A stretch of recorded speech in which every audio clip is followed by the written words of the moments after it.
பொரியல் பார்க்க போகிறோம். கொஞ்சோண்டு எண்ணெய் ஊற்றி கடுகு போட்டுக்கோங்க. அடுத்து கருவேப்பிலை ஸ்டைல் வறுவல் பார்க்க போகிறோம். ஸோ கொஞ்சம் உளுந்து போட்டுக்கோங்க.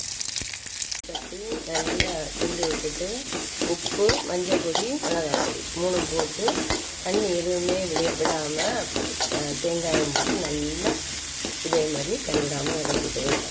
மஞ்சள் பொடி கொஞ்சம், மிளகாய் பொடி தேவைக்கு, உப்பு தேவை கிண்டி விட்டுட்டு இதை கூட புளி வச்சுட்டு தேங்காயம் ஃபுல்லாக போட்டுக்கோங்க. கொஞ்சம் நிறைய தேங்காய் துருவல் போட்டால் நல்ல டேஸ்ட்டாக இருக்கும். அவ்வளோதான். இப்படி போட்டு நல்லா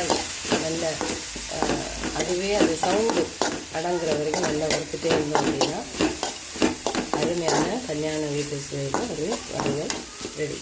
ஆவி வறுத்து வரும்போதே நல்ல மணமாக இருக்குது. இன்னும் கொஞ்ச நேரம் ஆகிட்டுனா ரெடி ஆகிடும். ரொம்ப வறுவல் வைக்க முடியாது, ரொம்ப நேரம் ஆகும். ரெடி ஆகிட்டு அருமையான வறுவல் கூட்டு ரெடி ஆகிட்டு அப்படியே பிள்ளைங்களுக்கு எடுத்து பேக் பண்ணிட வேண்டியதான். சாம்பார் சாதமும்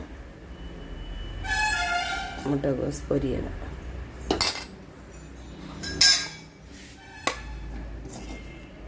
அவ்வளோதான். நீங்களும் வீட்டில் செய்து பாருங்கள். செய்து பார்த்துட்டு எப்படி வந்ததுன்னு சொல்லுங்கள். பிடிச்சிருந்தா லைக் பண்ணுங்கள், சப்ஸ்கிரைப் பண்ணுங்கள், கமெண்டில் சொல்லுங்கள். ஏதாவது குறை இருந்துச்சுன்னா நல்லா வந்துச்சுன்னு சொல்லுங்கள். பாய்.